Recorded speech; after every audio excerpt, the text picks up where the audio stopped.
For many of us, pets aren't just companions, they're family. They happily greet you with wagging tails after a long day or curl up by your feet, patiently waiting for you to finish those late night emails. Sometimes they even make appearance on our Zoom calls. But beyond the unconditional love pets give us, did you know they can have a positive effect on how we work? From making us more productive to fostering community and engagement. So today we're unleashing some of the science and stories behind pets and the workplace. By the end of this episode, you'll have some advice backed by data for boosting the power of pets at work. Plus, you'll get some tips for overcoming some of the inherent challenges with this goal. And at the very end, we'll answer some questions that you, our audience, submitted in our newsletter.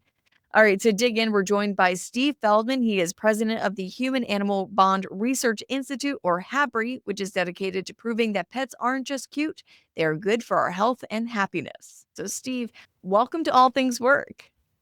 And it's my pleasure to be here. Thanks for having me. Pleasure to have you. We know this is a big topic a lot of our members are super interested in. We know we all love pets. So, Steve, HABRI recently joined forces with One Pack Pet Partners to release research that study the impact of pets and pet-friendly policies in the workplace. Can you walk us through on this collaboration? Happy to do so. I think first thing I should say is that most people probably don't know that something called the Human Animal Bond Research Institute exists. We actually conduct scientific research on all the different ways that pets are good for us, for our mental health, for our physical health, and for our social health. And so this is where we live, where we work, where we play. Pets are good for us. So we're going to be talking about pets at work today, but I just want people to know that pets have a broad impact on society, and we can actually study that and document that from science. So what we did with the folks at Pet Partners is we surveyed HR professionals. We wanted to really understand their perspective on pets in the workplace, and we got some really interesting results. Awesome. And I agree with you. It goes back to the time of the caveman when they were domesticating, wild dogs and wolves, I guess, in that way. It goes back very, very far into human nature. So what exactly were you hoping or expecting to discover with this data? So we've been looking at pets in the workplace as an important area of study. And we know from employees that they really want pet-related benefits. They sometimes even want to bring their pets to work with them. And so we wanted to study that, but we wanted to look at it from the HR professional's perspective. What we found was that HR professionals have a lot of pets. As a matter of fact, 90% of the HR professionals we surveyed, which is a representative sample, said that they had pets. Now, 70% of Americans we know have pets. So the fact that HR professionals actually have a higher percentage of pets means that HR professionals are pet lovers. I love that. That's very clear. So I would love to use more of this data and the findings to separate fact from fiction. After asking our All Things Work newsletter subscribers about this topic, we found both supporters and some skeptics of pets in the workplace. Like you said, there's a lot of them who are pet lovers. So, for example, subscriber Aubrey said, I've been in offices that have had dogs and an office cat before. Pets are productivity boosters for sure in an office environment. They improve morale office-wide, so even the brief distractions they may create, the morale boost in return creates more productivity within the office. Meanwhile, our subscriber CJ said if pets don't stay in their designated area and can't be managed by anyone in the office with basic commands, they can become a problem. So here's what we'll do. I'll share a misconception around pets and the workplace, and you can set the record straight with the research here. So myth number one, pets don't have any real measurable impact on employee health or well-being. Steve, walk us through this. So in this survey, HR professionals said that they personally benefited both mentally and physically from having pets. And more than 80% of them said that they had seen firsthand how their employees had better health because of their pets. So there's direct evidence from our survey. And we also know that pet owning employees exercise more. They have a better outlook on life. So if you're worried about the health of your employee group, which I think most people are, Pets are just a natural, wonderful way to boost health, and we have the science to prove it. That's great. And do you have an example from maybe your own personal experience or what you've seen of how a pet really helped improve an employee's mental or physical health while at work? Well, I'm going to take this answer in a little bit of a different direction because one of the most pet friendly workplaces I've ever seen is actually Capitol Hill. And when I go around on Capitol Hill, there are very frequently um, members of Congress bring their pets or the staff bring their pets to the office. And, you'll see the sign on the door that Luna is in the office today. And it's an incredibly stressful place to work. But those pets really make a difference, not only for the people that work there, but for everybody visiting. And, just to show you how serious Congress takes this, there's actually legislation um, to help make it easier to have pets. It's called the People and Animals Wellbeing Act, and it would let people use their flexible spending accounts and health savings accounts to cover veterinary care. So we use everyone familiar with benefits knows we use those for our own health care. But Mhm. Congress is taking it so seriously that they're actually thinking about expanding that so we can help our pets' healthcare as well. Those are such fun facts. I don't think many people know that. Okay, I would love to jump into myth number 2. Pet-friendly benefits like pet health insurance, as you mentioned, or pet-friendly workplaces are just a trendy niche perk that most employees don't really care about or need. Let's break this one down, Steve. Well, you're going to get a lot more out of being pet inclusive, pet friendly than you are out of a lot of other benefits. So, first thing I want to hit you with is more employees have pets than have kids. Hmm. Um, so, goodness, about 40% of the American population has kids under the age of 18 in their home, but 71% of Americans have pets in their home, and most of those people have more than one pet. So, if you really want to show that you're caring for the family and really taking into account the whole employee, by having pet benefits, you're actually touching more employees than those family friendly benefits, which everybody also knows are important. Yeah, I feel like people can't hate dogs. Come on, they are so fluffy and friendly. I wanted to say about one of the comments you read earlier about pets in the workplace. So, first of all, it's really important that pets be well behaved in the workplace. And usually, and so, first of all, if you decide to implement this in your workplace, you're not going to be the first. There's really good guides and tools for people to make sure that pets are welcomed into the workplace and that no employees feel that that's a burden. So, first of all, there's always designated areas where pets are not welcome, and that way, people who don't want to be around pets can have a space. There's always a behavior contract. So if your pet isn't well behaved, it's not going to be able to come to the office. And then there's things like health certificates, making sure that those pets have all their vaccinations.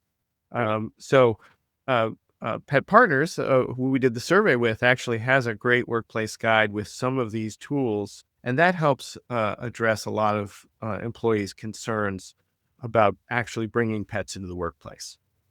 Yeah, I agree. There's definitely a need for some limits there in order for everybody to be happy and safe, of course. So I'd love to jump into myth number 3, the final one here. Having a pet-friendly policy or benefit won't help an employer's greater goals. Can you bust this myth? Well, of course, that I can easily bust that myth. Being a pet inclusive employer, which means offering pet friendly benefits like pet health insurance, um, offering some flexibility for people to be able to care for pets, maybe even allowing pets into the office from time to time or all the time. If you do that, you're going to have a competitive advantage in the workplace. People tell us that they would change jobs to accommodate their pets, that they would make major life changes to accommodate their pets. And if they're at a pet friendly workplace, they're less likely to leave. So you can recruit better talent, you can keep better talent, and you can have them more engaged and productive while they're in the workplace. If you think about this, as it's not too warm and fuzzy a topic. It really is a serious topic from a benefits point of view. Hey everyone, we'll get right back into this conversation, but first, One of the most popular questions we received from our All Things Work newsletter subscribers was, what should go into an employer's pet insurance benefits policy? For sure, members tuning into this episode, we have an exciting bonus, a customizable template to help you create a framework for introducing this employee benefit that includes language around enrollment, eligibility, and more. Now, if you're watching, just click the link above to get instant access or find the link in this episode's description. This downloadable template is just one of the many benefits of being a SHRM member, so don't miss out on this handy resource. Now, back to the episode. Okay, Steve, so let's put some learning into action. If an employee would like to see if their place of work could allow pets on the premises in some capacity, or even offer benefits like pet insurance, what's the best way for them to build and present their case? Well, we learned a couple of really interesting things in this survey. First of all, they're not going to have a lot of resistance. The CFO, the CEO, the general counsel, all the people that have to weigh in on this decision, they're pet lovers too. So one of the things we found was there was a real hesitancy to talk about this kind of thing in the workplace. Maybe people felt they weren't going to be taken seriously, or that it wasn't a serious benefits topic for discussion. But it turns out everyone in your company loves pets. And so when you want to pitch this up the chain and get these benefits in place, first of all, you're not going to find a lot of resistance. Second of all, I would say that the pet insurance companies are making this easier than they ever have before. They're really good now at integrating pet insurance as voluntary benefit into your Mhm. benefit systems. They really make it easy. And Mhm. so I think that's one thing to consider from offering pet insurance. Now, the other thing I would say is this: people are still grappling with return to office. Um, and and so a couple of things I want to say about that. Our survey showed that having a pet friendly policy, allowing people to bring pets with them to the office, actually was an incentive for return to office. And conversely, not allowing pets in the office was friction, was barrier to pets in the office. So thinking about implementing return to office, it's interesting. After the pandemic, I had a reporter ask me, what's going to happen now that we're all going back to the office and leaving our pets at home? And I said, what makes you think we're going to leave them behind? I think the demand is to really bring our pets with us. And then the other thing I'll say about return to office is, um, uh, I now have to go into the office and I sit on a Zoom with my colleagues all day. Why should I? Why should I have to do that? Those authentic interactions that pets bring to the office are what make going there worth it. People come to, I'll say a belly rub couldn't be an email, right? You have to go there, you have to scratch that dog behind the ear, and then you start collaborating and you start discussing things. And that's what's great about being together in the first place. So pets remind us that it's great to be together and to work together. Yeah, everybody loves the belly rubs. It also, just releases, great those chemicals in your brain that just make you happy too. That's right. So for some of the workplaces where people may not just be allowed to bring their pets, unfortunately, there are some workplaces that aren't safe for pets or they just have more restrictions because of different reasons. There are other ways the workers there can really boost the benefits of, kind of having that community aspect. For example, we here at SHRM, we have a whole Slack channel dedicated to our pets. So every now and then, employees will share pictures just to kind of boost serotonin, share some stories about their pets, and it's really fun. So, what are some other examples of how employees and employers can work together to build that sense of community? Well, I'm glad you mentioned sharing pictures of pets because there's actually science to show that just looking at pictures of pets can actually help boost those positive brain chemicals. So I think, acknowledging that a large number of your employees have pets, giving them an opportunity to share. That's one way to do it. There's also great therapy animal organizations. These are pets that come with they're well trained. They come with a handler, and you can actually arrange to have visits by therapy animals, maybe even just in the lobby or some safe place in the office, so people can get a little bit of pet love without having to bring pets to the office. So there are different ways to do that. And then we did find that offering pet friendly benefits, giving people a little bit of flexibility to take care of their pet, was a really good way to do this. As a matter of fact, I even saw one company, they have a wellness benefit where they give you a little bit of money to spend on a gym membership or something healthy each year. They decided that that wellness benefit could go towards pet adoption. So there's all kinds of creative ways to acknowledge pets as members of our family without necessarily having to put them in a situation like a warehouse or something where they might not be safe. Right, right, exactly. So we know that there's actually a small number of companies that participate in allowing pets in the workplace because the SHRM 2025 benefits survey said only 6% of companies actually participate in this. And we mentioned that there might be some reasons as to why a pet friendly policy wouldn't really work in some industries or specific workplaces. So could you share some reasons in addition to that why, these pet-friendly policies might not work? Well, so first of all, I think it's a little bit of an undercount. I think that what we see is pet inclusive policies and pet inclusive workplaces growing very rapidly. And it's probably because of the ability to facilitate return to office, the ability to recruit and retain top talent. So what I would say to that is the trend is moving towards pet inclusive workplaces of all kinds, and I'm hoping you'll see that in your numbers. Awesome. We love comparing data. I mean, that's the beauty of it. So we're gonna jump into our next segment. I'll share some pet questions from our All Things Work subscribers to get your expert insight. For our audience tuning in, be sure you're signed up for our newsletter. Your thoughts could be featured in an upcoming episode. So, our first question comes in from Rochelle, an HR director in Arizona. She says, I was a single adult in an office environment with an older pet needing daily medication. We know that's tough. It was challenging to navigate lunch hours, overtime meetings, and so forth while ensuring my pet had adequate care. Through my HR role, I watched other pet parents grapple with similar challenges. How can employees manage the health and medical needs of pets without negatively impacting productivity? And just saying this, my sister went through this. Her dog had seizures. It's really tough sometimes. So again, very good reason to allow flexibility.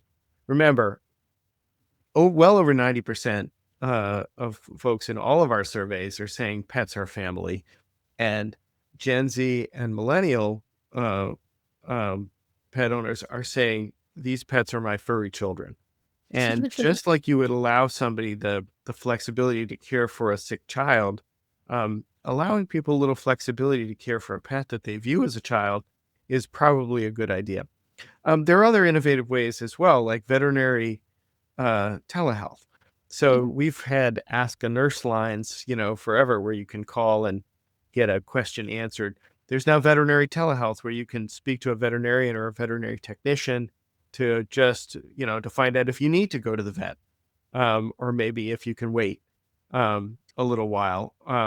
And there are some offices that are even um, building in doggy daycare or providing that kind of benefit so people can be a little bit closer to their pets. I was about to say, if they have a pet policy and they can bring a pet in, then it takes away from them having to go home and lose productivity on that end. So, pet policies are pretty good, and they have a lot of benefits here. So, all right, next question. This is from Shannon from Virginia. She asks, are there ways to get leadership buy-in on therapy dog visits for your team as a special event for employees and safety guidelines to consider? I love this. Well, the key to this is, first of all, find a good, reputable therapy dog organization. There are organizations that basically they have insurance for their handlers and therapy animals, so they carry insurance, and I know people are always worried about that kind of liability risk. Second of all, you publicize this. You make sure that all the employees know about it, so that if they want to be there for it, they can be there for it. But if they want to opt out, they can opt out. And then you schedule that time. So, how many of us have been to an ice cream social in the lobby, right? What if it was pet therapy time in the lobby? I bet you get even more attendance than for ice cream. people would come and they get to love on these pets and get that serotonin and dopamine and those and oxytocin, those great brain chemicals that we know get boosted when fingers meet fur. And then they go back to work and they have a wonderful and productive time. There's very little risk in that. And these therapy animals are wonderful, and those handlers really know how to work with people and pets. So I think it's a great option, especially if you can't have pets in the workplace. And I actually used to work for an employer who brought in puppies that were up for adoption, and we were able to hold them, and just kinda meet the little ones, and they were all obviously harmless, they're so tiny, but also they created awareness about, which dogs are up for adoption in the area, so it was a fun collaboration with the local shelter, and I remember just going back to my desk feeling a little brighter because it was just so adorable, and it just was so nice to take a break from my desk for a minute, so I love that we brought that up. All right, so let's close out our conversation with something quick and fun here for you and our audience. Two truths and a lie. A lot of us have played this game. Okay, so Steve, I'll share three historical snippets connecting pets and the workplace, and you tell me which one you think is the lie. Are you ready to dive in? Can do it. Okay, awesome. First one is a golden retriever named Max once served as the mayor of a city in California. The second one is a peacock named Clarence, which is a great name for that, was once on the ballot as a presidential candidate for a US election. And three, a horse named Sergeant Reckless once earned a Medal of Honor for her bravery on the battlefield in the US military. Okay, Steve, which one is the lie? The peacock. Okay, so the lie, yep, you're right. There's never been a peacock on the ballot in a presidential election. However, here's a fun fact here. In the 2016 presidential election, the late Harambe, a gorilla who was a beloved sensation at the Cincinnati Zoo, allegedly received thousands of ballots. So it's a fun fact for everybody tuning into this episode. Max is the honorary golden retriever mayor of a city in California. A tradition started in 2012 by the Animal Rescue Friends shelter there as a fundraiser. So that was really fun. I think I've seen pictures of that dog as well. And Sergeant Reckless was actually a Korean War horse who became a decorated U.S. Marine, a Mongolian mare originally named Flame. She was purchased by the Marines for $250 and renamed Reckless. She became famous for carrying ammunition, evacuating wounded soldiers, and making 51 brave trips to deliver supplies on the front lines. That is really it just shows you the impact that these pets and animals have far beyond just your average office space. Now, Anne, I got a couple for you here. I won't Oh, do two love it. truths. I won't do two truths and a lie, but I will tell you this: that 80% of Gen Z and millennial pet owners celebrate their pets' birthdays, and more than $700 million will be spent this year on pet costumes. So when we talk about pets as family, it's serious. And so that's all the more reason for us to take it seriously when we're talking about pets in the workplace. Who doesn't love a little pug with the bumblebee headband or the dressed as a pumpkin on Halloween? Come on, you can't hate that. Thank you so much for sharing that, and thank you so much for your insights, Stacey. We had a lot of fun walking through this conversation. It's super helpful as well, especially for those, who may want to introduce a new policy. We learned so much today. Well, I'll just say for anyone in the audience, if you want to learn more about the health benefits of pets, come to habri.org, habri.org. And our great partners over at Pet Partners have some really great information about pets in the workplace, about pet insurance, and I would encourage you to check them out as well. Wonderful partnership. Well, thank you so much. And that'll do it for this week. We'll catch you next time. If you enjoyed our conversation today, be sure to subscribe wherever you enjoy your podcast so you never miss a new episode. Also, did you know All Things Work is more than a podcast? That's right, we're also a weekly newsletter that includes in-depth articles and the latest research from SHRM to keep you in the know. Just head to shrm.org/allthingswork to sign up. Plus, follow SHRM on social media to view the latest clips and join the conversation on game-changing topics that are redefining the world of work. SHRM.